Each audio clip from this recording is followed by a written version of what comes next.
Hey everyone, this is a video for those of us who have Macs or Apple on how to get Excel and work it on your computer so you can get your chart and your data analysis all done in one place. So, if you do not have Office 365 yet through UVU, I'm going to actually start there. So I'm going to try not to be too slow or talk down or anything. So, not meant to offend anyone, just meant to help those who don't have it yet. So, I'm here on Google, and if you just go to Microsoft 365 UVU, hit enter, we end up right here, and you see our lovely little UVU right there. Hit that button and it takes you here, which is exactly where you want to go. So you'll hit Office 365 login, okay? And I'm already logged in on everything here, and so it didn't ask me my stuff. Now you're on this window where it has all of your OneDrive stuff kind of popping up, but you want to actually install the apps onto your computer because the online versions do not work as far as letting you be able to do data analysis or even error bars. So you want to go to install Microsoft 365 apps. It'll take you to a different window, which will take you here, and you install Office. So you'll click here, and that's where it will have you sign in to your UVU email and password again. And then it should download Microsoft Office for you. I just did this today because I actually can run Microsoft on my Mac now. And I wanted to make a video for those people who have Windows, how to do it, and it was nice. I was able to do that. So it works perfectly when you do that, and you should have them. You just have to make sure to watch for your downloads right here and double click it so it'll open it, okay? And start doing the whole thing. And then once it's loaded, you can just go to your Finder and type in Excel, which your Finder is right here. And you can just type in Excel and it should show you the app when you do search, okay? So now that we've done that, let's see. I opened a new workbook from Excel that looks like this, okay? So when you go hit that first screen of Excel, it'll ask for a blank workbook, and you obviously want to do a blank workbook, okay? And here is, let me show you guys a few things. So if you're just entering the data, you can start by labeling the trials. It's easier to do trials down like this. Adding the measurements makes a lot more sense doing it that way than doing it the opposite way.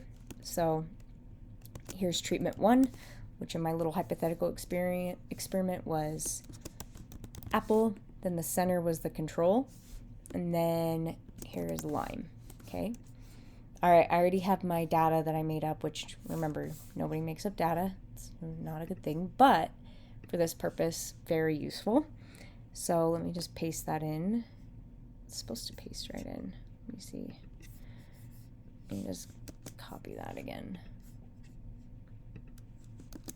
Okay. And there it is. And when it's like squished together like this, you can actually just double click between the cells like that. It'll fit it perfectly to how much room it needs. All right, so there's our raw data. Now we want to start working on, we need the averages, standard deviations, and the p-value. Yes? So let's start with getting the averages. But first, we're going to need labels because we want to make sure to keep track of it, but also when we go in to make a graph, it needs to have the labels. So let's start with average here.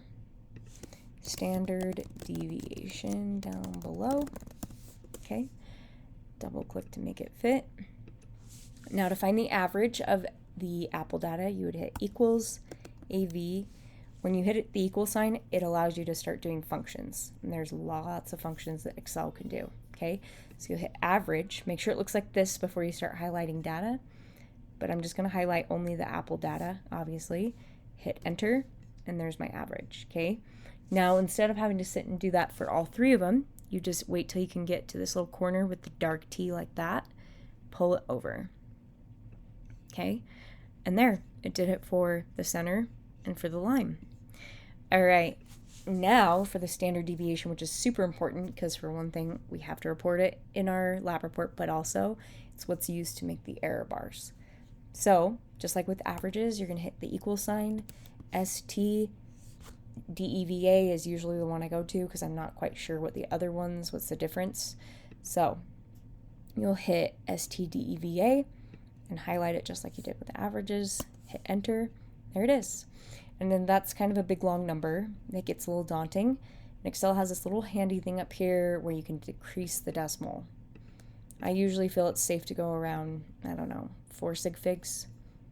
And now you can do also the exact same thing over here to get their standard deviations, just like we did for average. And there we go.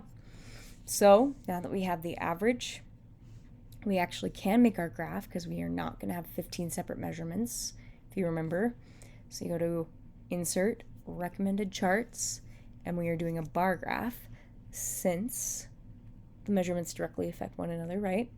Or do not directly affect one another. I can't remember. Whatever I said in lecture today, yesterday, that's what's right. All right, so here is our graph, which worked out perfectly because we only have the 3 bars. I like to kind of show the difference, give it a color, so I will probably make this, usually it lets me format it, there we go. Well, apples are red, and also my favorite color is red, so there we go. In the center, I kind of made a purple, so I guess I'll just kind of keep it consistent with how I wrote out the data. I think it's like this, maybe.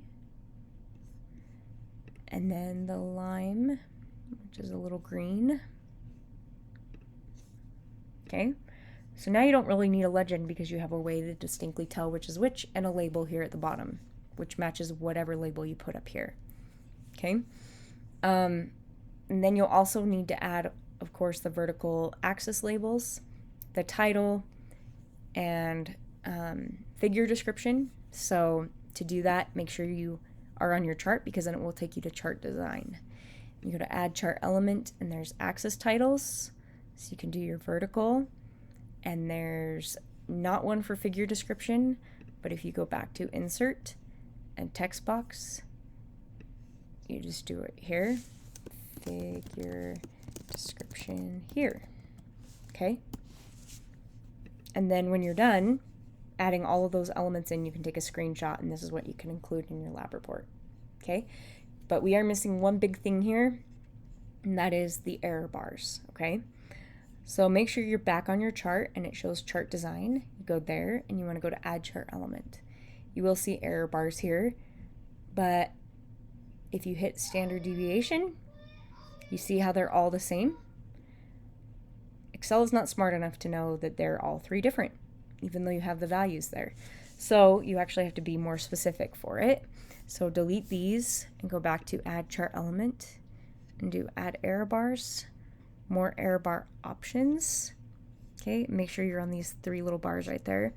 And go to custom, specify value. I don't know why it makes you do 2 lines of numbers, but they're the exact same numbers that you do for both lines. So make sure they match, which they do, and hit OK.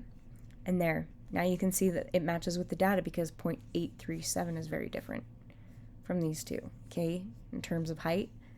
So now you know you did it right. I also like to make them a little thicker so then you can kind of see them a little better.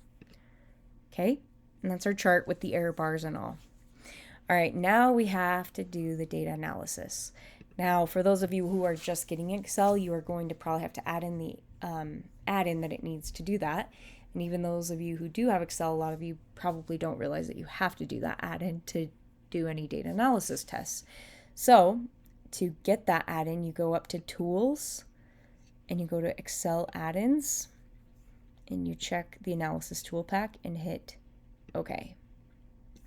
So now when you go to Data, you'll probably see, because it wasn't there before, but now it has this little box for data analysis. Okay, so you're going to hit that, and you're going to scroll up to ANOVA single factor because it's 3 treatments or more. Okay, so you hit that. And now for the input range, it's all of your raw data, not your averages or anything. It's your raw data.